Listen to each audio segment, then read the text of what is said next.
What's up, everybody? How's it going? And welcome to this episode of the Car Rant Podcast. Today is the beginning of a new series here on the podcast that I'm actually really excited to get into. And it's literally talking about cars that manufacturers should either revisit or have new variations made to add to the market because it's missing. We're going to call this Market Missing Links.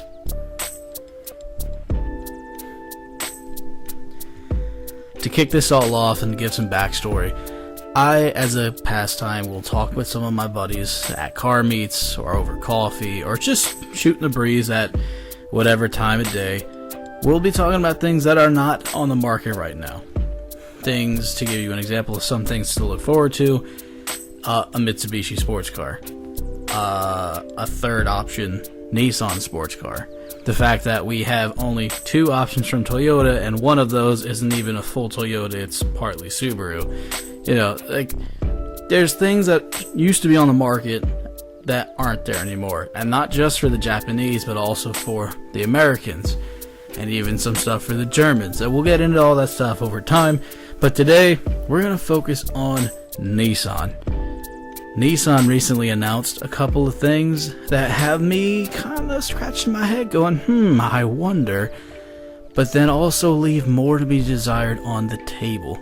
Without further ado, let's get into it. To kick all of this off, let's talk about, just briefly, some of the stuff that's going on right now with Nissan, to then give you what we should be the future, or something they should at least consider in the future, as a option on the market. Recently, there have been pictures that have been leaked, or in my opinion, not leaked, but carefully displayed, of the new Nissan 370Z out there testing a possible new motor. And if I could be honest, I knew this was coming because of the fact that the 370's been on the market for almost 10 years. And like the one before that was a 350Z, and that was on the market for just under 10 years.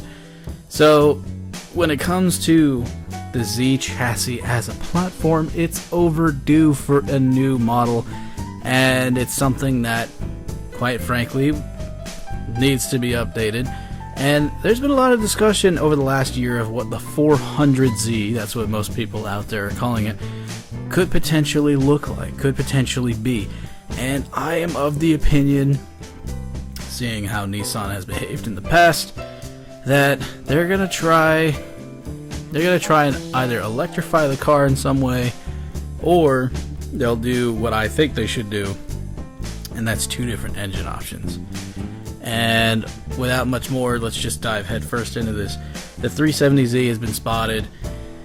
Not a lot of information's out there about what's under the hood. Many are speculating that it is in fact a different motor, not the 3.7 liter that we're used to, but instead possibly a 4 liter. In my opinion, something that's been long overdue because, well, we've just gotten used to seeing the same car more or less for almost 20 years. I mean, the 350 and 370 share a lot of similarities. There hasn't been a drastic facelift for that car since the 300ZX was ended in the late 90s, and it honestly needs something new, something to refresh it, something to keep it in people's minds, so that those who are looking for sports cars on the market can go, hey, you know, Nissan has that new model, let's go check that out. And if they're smart, they'll make it look gorgeous. Because let's be honest, some of the Nissan cars do not look great. Insert Nissan Juke Nismo joke here.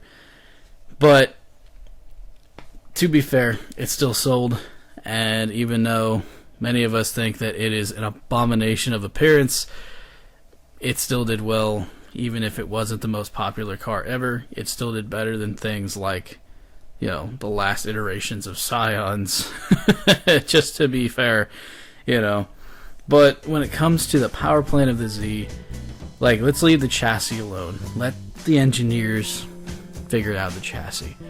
From a market standpoint, what should they do? Well, there's been talk of making the Nissan Z a fully electric sports car. The problem with that is that electric car technology is still very much in its infancy. And the reason why I say that is because it's taken us almost 110, 15 years to get reliable power into an electric car. Electric cars have been on the market since the early 1900s because people were trying to figure out ways of powering cars that didn't require gasoline, because gasoline was a commodity. It was expensive. Now the world runs on the black juice. But you know what I'm saying? It's just that technology has been there for a long time, and it needs to come to a place where it can get lighter. Because right now, while Teslas might be fast, they weigh a lot. They weigh over 2 tons, and they have a lot of, let's just say, build quality issues on that side of things. So people right now, from my understanding, are not as attuned to the Tesla market as they were when it first came out during the insane climate change conversation that took place several years ago. With that said, we're now at a new crossroads, and while a lot of auto manufacturers are exploring electronic options, I don't think that the 400Z is the chassis to do it in. So with that said, what's the next best thing? And that is a hybrid. Now, before anyone starts jumping down my throat, hybrid technology has come extremely far, to the point where we now have trucks that are hybrids that can tow just as much as a V8 and have the gas mileage of a Prius. Like, let's put it in perspective here. If you're a sports car enthusiast, this is actually not a bad trade, because you get all the power and all the performance without sacrificing your wallet to the gas tank, like so many of us have to when we try to get more power or want to drive a fast car. They're not notoriously good at gas. They are, if anything, infamously bad at gas. My Evo, good example, from the factory in 03, barely made 20 miles per gallon combined, when something in a similar platform was making closer to almost 30. It's just, horsepower does not equal fuel economy. So the idea of being able to have, say, and I know this is going to be real controversial, a 4-cylinder variant with a hybrid motor, I think would be very appealing to your GT enthusiasts who are out there who want a new motor setup or want something that's fast and fun, but they don't necessarily need to modify. Because with the hybrid technology, they can set it up so that the next Z might even sit a little bit more front-mounted mid-engine than its predecessors, to give it more handling and better balance and whatnot. I think that would be a good option for them in the performance category, because honestly, outside of that, like, it would be kind of tough having a 6-cylinder hybrid in that car, because that just means more metal, more weight, and if anything, you could even go as far as boost this said hybrid car so that you have an EcoBoost style setup inside of this Z, making a solid 300-350 horsepower to compete against something like the Supra and potentially outmaneuver it in every way, shape, and form with a 4-cylinder hybrid turbo setup. I think that would be a really good answer to what's on the market right now.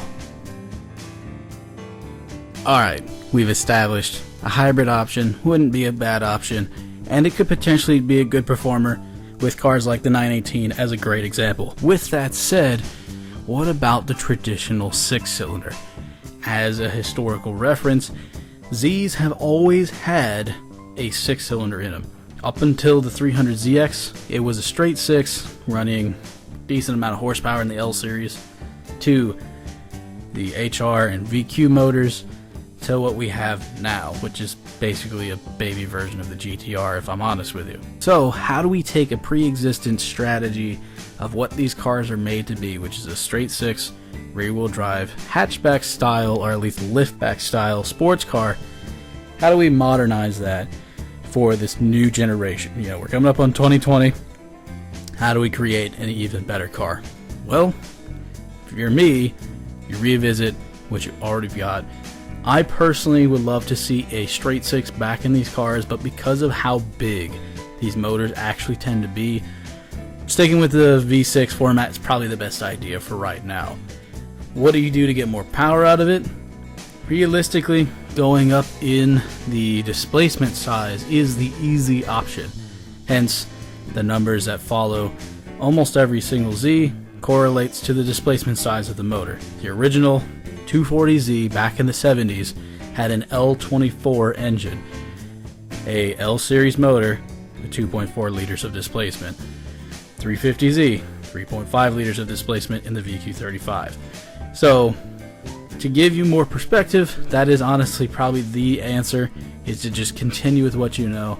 But having the diversified option of both a V6 and a hybrid 4-cylinder, maybe running light boost, it's not a bad play. If I'm Nissan and I'm looking at the fallout of Gozen from last year and how it's affected this year, to the rise and success of the A90 Supra, the Mark V, to some of what other companies are doing, like Audi, bringing back their wagon model, this is the time for a Renaissance car to have a rise to power. In all honesty, I am actually of the opinion that if I'm in charge of Nissan, I would run the two different motors so I could appeal to both sides, much like Toyota has with the Supra, having the straight 6 BMW engine and their 4-cylinder variant for tuners.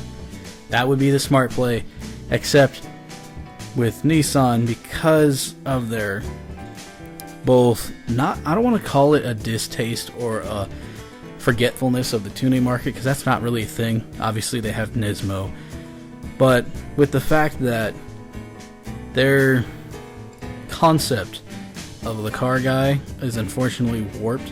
They're the ones who came out and said that SUVs are the way of the future, and thus killed a lot of things for a lot of people. I think this will be the easy way into bringing back that classic older audience who want to have a fun car that's affordable, both in maintenance and in cost of ownership. I mean, let's be real, right now Zs aren't exactly an affordable car to buy, because it is their version of a flagship sports car next to the GTR, which is their version of a supercar at this point. It just would be the wise play to have both engines, because again, you could appeal to the 50-somethings who want a fun car that won't break their bank or kill their retirement fund in the future just to keep it running, to have some fun on the weekends. But at the same time, you can still appeal to the younger audience who want that legacy of what their favorite sports car has always been, which is a V6 with solid power, rear-wheel drive, and a lot of fun to just whip around a track or have some fun out on the strip or those back roads that we all love to traverse every now and again. It would be the smart play. But I want to know, what are your thoughts? What are your opinions? Do you think this new upcoming Z could be the make or break for the Nissan brand, or do you think that it could help usher in a new era of great sports cars? It's kind of been a lonely past 10 years where the BRZ and then the Type R subsequently were the only cars on the market up until this last year that really offered you a fun, track-capable car that was fresh and new and not something that's already been around with a facelift. I want to know what your opinions are. Let me know in the comment section below. And as always, thank you guys for listening and tuning in. My name's Nick. I run this Car Rant channel, and I hope to hear from you guys soon. God bless you guys, and peace.